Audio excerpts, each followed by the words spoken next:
भक्तजनों, सादर जय श्री कृष्ण। हमारे YouTube चैनल पर आप सबका बहुत बहुत स्वागत है। मैं श्रावणी चौबे, आप सभी भक्तजन मेरा प्रणाम स्वीकार करें। भगवान लक्ष्मी नारायण की कृपा आप पर बनी रहे, आप लोग सुखी रहे, मस्त रहे तथा जीवन में प्रगति तथा उन्नति को प्राप्त करते रहें। आज हम आपको कामिका एकादशी, कामदा एकादशी व्रत कथा सुनाने जा रहे हैं। इस कथा को अंत तक सुनिएगा, क्योंकि कथा को कभी भी अधूरा नहीं छोड़ना चाहिए। और कथा सुनने के बाद ज़्यादा से ज़्यादा लोगों को शेयर भी कीजिएगा, जिससे हमारे सभी सनातनी भक्तजन माताओं बहनों को इस कथा का ज्ञान लाभ प्राप्त हो सके। श्रावण मास के कृष्ण पक्ष की एकादशी को कामदा एकादशी, कामिका एकादशी के नाम से जाना जाता है।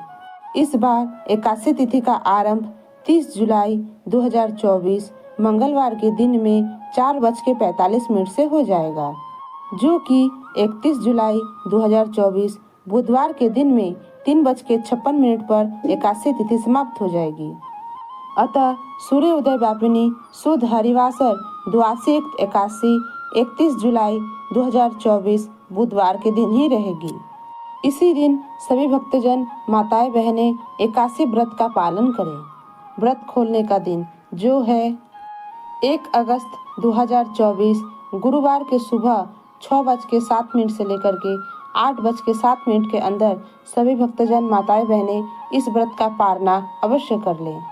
सभी भक्तजन माताएं बहनें पारण करने से पहले ब्राह्मण भोजन करवाएं, भगवान श्री हरिनारायण को भोग लगाएं। अगर ब्राह्मण भोजन करवाना संभव ना हो तो दक्षिणा दान करें, सीधा दान करें। द्वादशी के दिन आटा, दाल, चावल, सब्जी दान करें और उसके बाद भोजन रूप में चावल का सेवन करें, क्योंकि दशमी और एकादशी के दिन हम चावल का परित्याग करते हैं। इसलिए द्वादशी के दिन पूरे सम्मान के साथ हमें चावल का सेवन करना चाहिए, चावल का दान करना चाहिए और अक्षत रूप में भगवान को चावल चढ़ाना चाहिए। अगर आप कोई काम में व्यस्त हो तो तुलसी जल खाकर व्रत का पारना कर सकते हैं और उसके बाद भोजन कभी भी कर सकते हैं, इसमें कोई दोष नहीं लगेगा। किंतु इस बात का ध्यान अवश्य रखें, द्वादशी के दिन आप जो भी भोजन करेंगे, जो भी भोजन सामग्री से आप अपना व्रत का पारण करेंगे, वो भोजन पूरी तरह से सात्विक होना चाहिए। उसमें सरसों का तेल, मसूर का दाल, नुनिया की सब्जी, बैगन की सब्जी, कटहल की सब्जी, लहसुन, प्याज आदि का उपयोग नहीं किया जाता। और एकादशी व्रत से जुड़ी सभी विधि जानकारी प्राप्त करने के लिए आप हमारी पिछली वीडियो को जरूर देखें। उसमें विस्तार रूप से आपको एकादशी व्रत पूजा विधि के बारे में बताया गया है।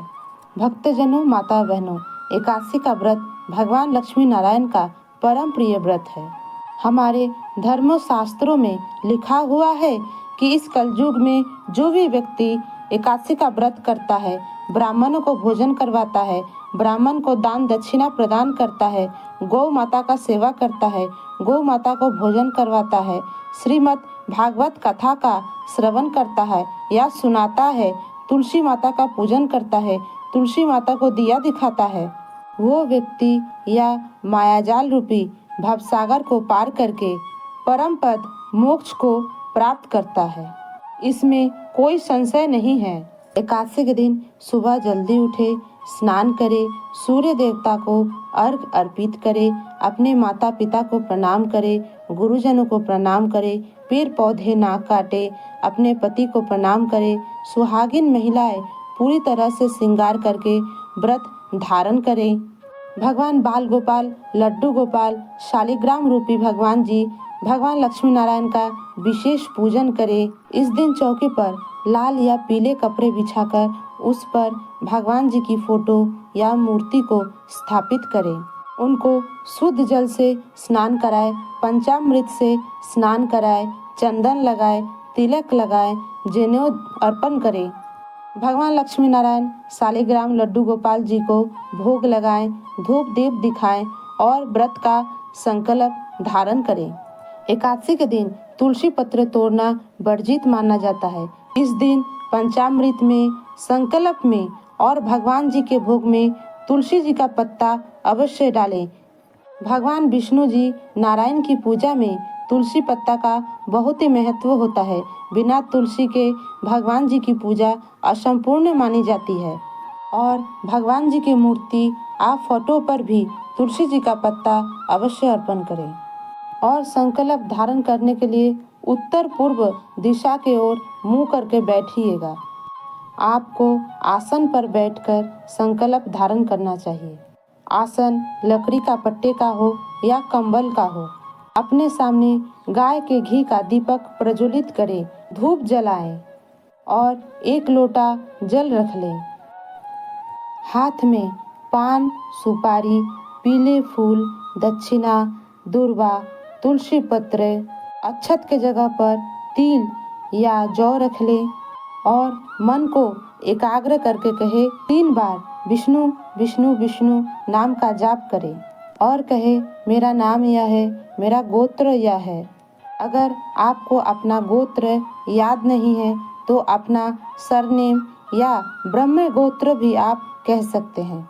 मैं इस स्थान का निवासी हूँ। आज मैं श्रावण मास के कामिका एकादशी, कामदा एकादशी व्रत करने जा रही हूँ या करने जा रहा हूँ। आप मुझे शक्ति प्रदान करें, सामर्थ्य प्रदान करें कि मैं पूरे भक्ति भाव के साथ, विधि विधान के साथ इस व्रत को संपन्न कर सकूं और मुझसे जाने अनजाने में कोई भी भूल चूक हो जाए तो मुझे अबोध बालक समझ करके क्षमा कर दें। इस प्रकार संकल्प धारण करने से आपका व्रत आरंभ हो जाएगा। एकादशी के दिन में सोना नहीं चाहिए और रात में जागरण करना चाहिए। एकादशी के दिन पान खाने से, शहद खाने से, हल्दी युक्त फलाहार करने से एकादशी व्रत भंग हो जाता है। एकादशी व्रत में पूजन करने के बाद आप फलाहार ग्रहण कर सकते हैं, इसमें कोई दोष नहीं है, किंतु आपको इस बात का ध्यान अवश्य रखना है कि फलाहार करते समय उसमें तुलसी जी का पत्ता अवश्य डालें। इस दिन तुलसी जी से अनुमति मांगकर, अर्थात तुलसी जी के सामने हाथ जोड़कर अनुमति मांगे, हे माता, मैं आपके पास से कुछ पत्ते नारायण के सेवा के लिए ले जा रहा हूँ। इस प्रकार कह के पत्ते तोड़ने से आपको दोष नहीं लगेगा। कुछ लोग कहते हैं एकादशी तिथि समाप्त हो गई है, अब हम एकादशी व्रत का पारना कर सकते हैं, किंतु हम आपको बता दें ये सर्वथा गलत है। आपको हमने जो शुभ पारना का समय बताया है उसी समय में आपको ब्राह्मण भोजन करवा के अथवा सीधा दान करके, दक्षिणा दान करके पारना करना चाहिए। इसी प्रकार एकादशी व्रत करने से एकादशी व्रत संपूर्ण और फलित होता है। और पूजन और संकल्प करने के बाद, भोग लगाने के बाद आपको व्रत कथा अवश्य सुननी चाहिए, क्योंकि व्रत कथा बिना सुने कोई भी व्रत पूजा पूरी नहीं होती। हमारे सनातन धर्म में ऐसा मान्यता है कि व्रत कथा सुनने मात्र से ही हम सभी भक्तजनों को व्रत का आधा फल प्राप्त हो जाता है। इसलिए आप सभी भक्तजनों को जो भी एकादशी व्रत कर रहे हैं या नहीं भी कर रहे हैं, उनको एकादशी व्रत कथा अवश्य सुनना चाहिए। इससे आपकी जन्म जन्मांतर की पाप नष्ट हो जाएगी और जब आपका पाप नष्ट हो जाएगा तो आपका पुण्यों का उदय होगा और तब आपको भोग और मोक्ष पद की प्राप्ति होगी। जो भी भक्तजन एकादशी व्रत करते हैं या नहीं भी करते हैं, या जो भक्तजन एकादशी व्रत का उद्यापन कर दिए हैं, उनको एकादशी के दिन चावल का सेवन नहीं करना चाहिए। इस दिन आप रोटी खा सकते हैं, क्योंकि चावल में इस दिन सारे पाप का प्रवेश होता है। भक्तजनों, अब हम आपको श्रावण मास के कामिका एकादशी, कामदा एकादशी का पुण्य और ज्ञानमयी कथा सुनाने जा रहे हैं। इस कथा को अंत तक सुनिएगा। बोलिए लक्ष्मी नारायण भगवान की जय। प्रभु महादेव शिव शंकर उमापति महादेव की जय। गणाधिपति गणेश भगवान की जय। बजरंगबली हनुमान जी की जय। एक समय की बात है, कुंती पुत्र धर्मराज युधिष्ठिर हाथ जोड़कर भगवान श्री कृष्ण से कहने लगे, हे भगवान, हे प्रभु, मैंने आपके श्री मुखारविंद से आषाढ़ मास के देवशयनी एकादशी चातुर्मास के महत्व को सुना है, समझा है। अब मैं आपके श्री मुखारविंद से श्रावण मास की कृष्ण पक्ष की एकादशी के महत्व को जानना चाहता हूँ, सुनना चाहता हूँ। इस एकादशी का नाम क्या है और इस एकादशी व्रत को करने से किस पुण्य फल की प्राप्ति होती है। धर्मराज युधिष्ठिर कहने लगे, हे करुणा सिंधु, हे कृपा निधान, आप मुझे इस ज्ञान से अवगत कराएं। धर्मराज युधिष्ठिर के इस प्रकार निवेदन करने से भगवान श्री कृष्ण कहने लगे, हे कुंती पुत्र, सुनिए, श्रावण मास की कृष्ण पक्ष की एकादशी को कामदा एकादशी के नाम से जाना जाता है और इस एकादशी को कामिका एकादशी के नाम से भी जाना जाता है। इस एकादशी की दिव्य और ज्ञानमयी कथा एक बार ब्रह्मा जी ने देवर्षि नारद को सुनाई थी। वही कथा मैं आपको सुनाने जा रहा हूँ। एक बार नारद जी ने परमपिता ब्रह्मा जी से प्रश्न किया था, हे प्रभु, हे भगवान, मुझे श्रावण मास के कृष्ण पक्ष की एकादशी का कथा सुनने का बहुत रुचि है, मन है, लालसा है। उस एकादशी का क्या नाम है, उसकी विधि क्या है और उसका महात्म क्या है। नारद जी के इस प्रकार वचन को सुनकर के ब्रह्मा जी बोले, हे पुत्र, तुम मानव कल्याण के बारे में सोच करके बहुत ही उत्तम प्रश्न पूछा है। श्रावण मास के कृष्ण पक्ष की एकादशी का नाम कामिका एकादशी है। इसे कामदा एकादशी के नाम से भी जाना जाता है और इस एकादशी की कथा और महात्म को सुनने मात्र से ही वाजपेयी यज्ञ का पुण्य फल प्राप्त होता है। इस दिन शंख चक्र गदाधारी भगवान श्री विष्णु जी का पूजन किया जाता है, जिनके नाम श्रीधर, हरि, विष्णु, मधुसूदन, केशव और गोपाला है।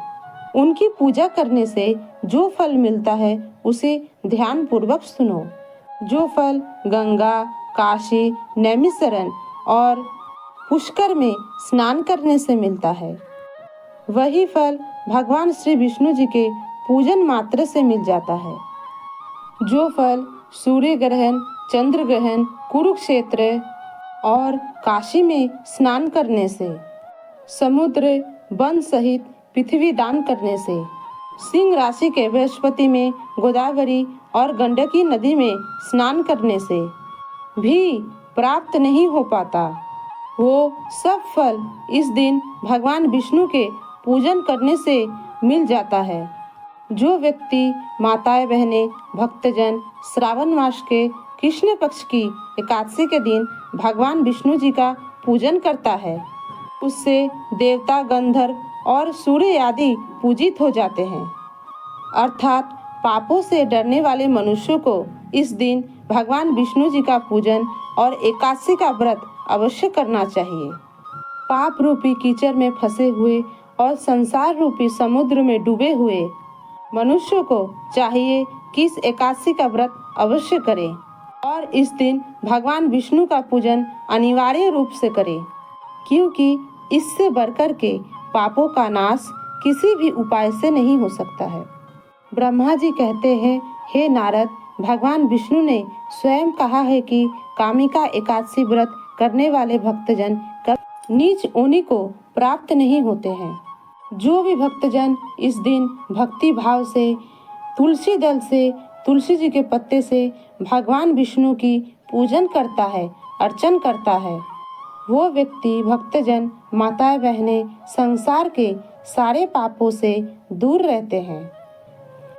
ब्रह्मा जी कहते हैं, भगवान विष्णु रत्न, मोती, मणि और आभूषण आदि से इतने प्रसन्न नहीं होते हैं जितने वो तुलसी जी के दल से होते हैं। तुलसी जी के दल को 4 भार चांदी और 1 भार सोने के समान भी नहीं माना गया है। ब्रह्मा जी कहते हैं, हे नारद, मैं स्वयं भी भगवान विष्णु के प्रिय तुलसी को नमन करता हूँ। तुलसी जी के पौधे को सींचने मात्र से ही मनुष्य अपने सारे पापों से, यातनाओं से मुक्त हो जाता है और तुलसी जी के दर्शन मात्र से मनुष्य के सारे पाप नष्ट हो जाते हैं और तुलसी जी के स्पर्श मात्र से मनुष्य पवित्र हो जाता है। और कामिका एकादशी के रात में दीपदान और जागरण का पुण्य फल चित्रगुप्त भी वर्णन नहीं कर सकते हैं। जो भी भक्तजन माताएं बहनें कामिका एकादशी के दिन भगवान श्री नारायण के मंदिर में दीप जलाते हैं, उनके पितृ स्वर्गलोक में चिरकाल के लिए निवास करते हैं और अमृत का पान करते हैं। जो भी भक्तजन इस दिन तेल या घी का दीपक जलाते हैं वो 100 करोड़ दिए से प्रज्वलित होकर सूर्य लोक को प्रस्थान करते हैं। ब्रह्मा जी कहते हैं, हे नारद, ब्रह्म हत्या तथा भ्रूण हत्या आदि पापों को नष्ट करने वाली यह कामिका एकादशी मनुष्यों को यत्न पूर्वक करना चाहिए। ब्रह्मा जी कहते हैं, हे नारद, जो भी व्यक्ति श्रद्धा पूर्वक श्रावण मास के कृष्ण पक्ष की कामिका एकादशी का महत्व को सुनता है या पढ़ता है या सुनाता है, वो सभी मनुष्य भगवान विष्णु जी के लोक को प्राप्त करता है।